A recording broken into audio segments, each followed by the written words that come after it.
চট্টগ্রাম কারাগারে দুধ বিক্রি করছেন ডিআইজি প্রিজন। এরা কি ধরনের কর্মকর্তা? অবাক লাগে। মানে ছেলেখেলা সবকিছু। সরকারি চাকরির আইন কানুন নিয়ম কোনো কিছু মানছেন না। মানে সাধারণ পাবলিক আর এদের চরিত্রের মধ্যে কোনো পার্থক্য নেই। সাধারণ পাবলিক বিক্রি করতেছে। একজন সরকারি কর্মচারী কর্মকর্তা দায়িত্বে আছে, রক্ষক, সে নিজে ব্যবসা করতে পারে? এরা হচ্ছে কারাগারের দায়িত্বে থাকে, গুরুত্বপূর্ণ দায়িত্বে থাকে। নিজের খামার করছে, হ্যাঁ, দুধের খামার করছে বা গরুর খামার করছে। সেই খামারে আবার কাজ করে ওই কারাগারের 4 জন প্রিজন বন্দী। তাদেরকে দিয়ে কাজ করাচ্ছেন। আবার ওই তার গরুর খামারে যে দুধ, সেই দুধ বিক্রি করছেন তিনি চট্টগ্রাম কারাগারে। কি মানে একেবারে আমার আসলে এগুলি, এরকম দায়িত্বহীন কর্মকাণ্ড, এরকম স্বেচ্ছাচারিতা, এগুলি এক্সপ্রেস করতে, ভাবতে, বলতেও কষ্ট লাগে। নিজের খামারের গরুর দুধ নিয়মিত কারাগারে সরবরাহ। খামারে কাজ করছেন কারাগারের 4 পরিচ্ছন্নতা কর্মী। বাহ, জমিদারি! হ্যাঁ, চট্টগ্রাম কারাগারের কারা উপমহাপরিদর্শক ডিআইজি প্রিজন টিপু সুলতান এই বিভাগের 11টি কারাগারের বন্দীদের ভালো মন্দ দেখার দায়িত্ব। মানে তার বিভাগের 11টা কারাগার আছে, সেই বন্দীদের ভালো মন্দ দেখার দায়িত্ব তার। কিন্তু চট্টগ্রাম কেন্দ্রীয় কারাগারের বন্দীদের জন্য প্রতিদিন তিনি যে দুধ সরবরাহ করছেন তা অবৈধ ব্যবসা। নিজের খামারের গরুর দুধ তিনি কারাগারে বিক্রি করছেন বাজার মূল্যের চেয়েও বেশি দামে, তারপরে আবার বেশি দামে। এখনো বিক্রি করতে পারে না। এটা কারাবিধি অনুযায়ী কোনো কারা কর্মকর্তা কর্মচারী বন্দির কাছে কোনো সামগ্রী বিক্রি কিংবা ভাড়া দিতে পারেন না। এছাড়া এভাবে তরল দুধ সরবরাহ করা বন্দীদের জন্য স্বাস্থ্য ঝুঁকির কারণ হতে পারে বলে জানিয়েছেন সাবেক কারা কর্মকর্তারা। ডিআইজি প্রিজনের কার্যালয় নগরের লালদিঘির পাড়ে চট্টগ্রাম কেন্দ্রীয় কারাগারের পূর্বের সীমানা দেয়াল সংলগ্ন এলাকায়। কার্যালয়ের পাশেই তার বাংলো।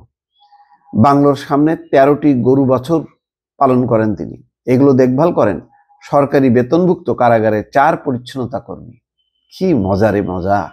হ্যাঁ, সরকারি চাকরির এই 4 জন বাইরে গরু খামারে ব্যস্ত থাকায় বাকি 5 পরিচ্ছন্নতা কর্মীকে প্রায় 5000 বন্দির কারাগার পরিচ্ছন্নতার কাজ করতে হিমশিম খেতে হয়। যেহেতু 4 জন তার খামারে ব্যস্ত থাকে, বাকি 5 জনকে এই পুরো কারাগার সামলাইতে হয়। তো বোঝেন অবস্থা। সে তার ব্যক্তিগত কাজে ব্যবহার করতেছে, অথচ তারা হচ্ছে এই চট্টগ্রাম কারাগারের পরিষ্কার পরিচ্ছন্নতা অর্থাৎ সুইপার হিসেবে দায়িত্ব পালন করার কথা। সরেজমিনে গত সোমবার সকাল 10টা 21 মিনিটে দেখা যায় ডিআইজি প্রিজনের কার্যালয়ের ভেতর থেকে একটি ভ্যান গাড়ি করে দুধ নিয়ে বের হচ্ছেন পরিচ্ছন্নতা কর্মী মোহাম্মদ আলমগীর ও সুরেশ চন্দ্র দাস। ভ্যানের উপর একটি ড্রাম ও প্যাকেটের ভেতরে দুধ। জানতে চাইলে তারা বলেন ডিআইজির খামারের দুধ কারাগারে নিয়ে যাচ্ছেন। সেখানে কারা ক্যান্টিনে দুধ ও দুধ চা বিক্রি হয়। এসব কথা বলতে না বলতে 5 মিনিটের মধ্যে তারা ভ্যান নিয়ে ঢুকে পড়েন কারাগারের প্রধান ফটকের ভেতরে। আধা ঘন্টা পর সুরেশ ও আলমগীর ভ্যানটি নিয়ে বেরিয়ে যান। বেরিয়ে যাওয়ার সময় ভ্যানের উপর ঘাস ভর্তি প্লাস্টিকের বস্তা দেখা যায়।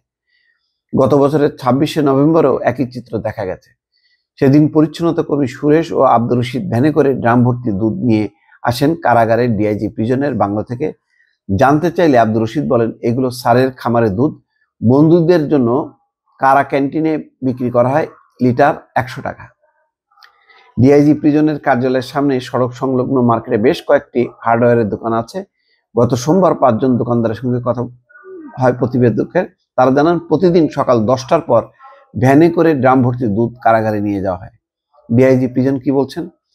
কারাবিধিতে উল্লেখ আছে কারাগারে কোনো কর্মকর্তা এই কাজ করতে পারবে না। ডিআইজি প্রিজন বলছেন, দুধ অত বেশি দেই না, সামান্য, দামও বেশি রাখি না, এতে অসুবিধা কি? আগেও দিয়েছি। এটা কোনো অপরাধ বলে সে মনে করে না। বাংলা থেকে কারাগারে আনার পথে দুধের সঙ্গে কেউ কিছু মিশিয়ে দিতে পারে, এতে বন্দীদের জন্য স্বাস্থ্য ঝুঁকির আশঙ্কা হয় কিনা, কারা কর্মকর্তা হয়ে কারাগারে দুধ বিক্রি করতে পারেন কিনা, এসব প্রশ্নের সবকটির জবাব দেন টিপু সুলতান। শুধু বলেছেন, দুধ বিক্রি আমার ব্যক্তিগত বিষয়। 4 জন পরিচ্ছন্নতা কর্মী কারাগারের কাজ বাদ দিয়ে আপনার খামারে কাজ করছেন কোন নিয়মে? এমন প্রশ্নের জবাবে ডিআইজি বলেন, আগে লোকজন আরো বেশি ছিল, আমি কম ব্যবহার করছি। আগে আরো বেশি লোকজন ব্যবহার করে তো তিনি কম ব্যবহার করছেন। তিনি কোনো অন্যায় কাজ করছেন না। এখন এইগুলি আসলে কি করবেন? এগুলি মানে শিক্ষিত লোক, মানে এগুলি আসলে আরো বিষাক্ত পদার্থ। দর্শক ভালো থাকবেন। আল্লাহ হাফেজ।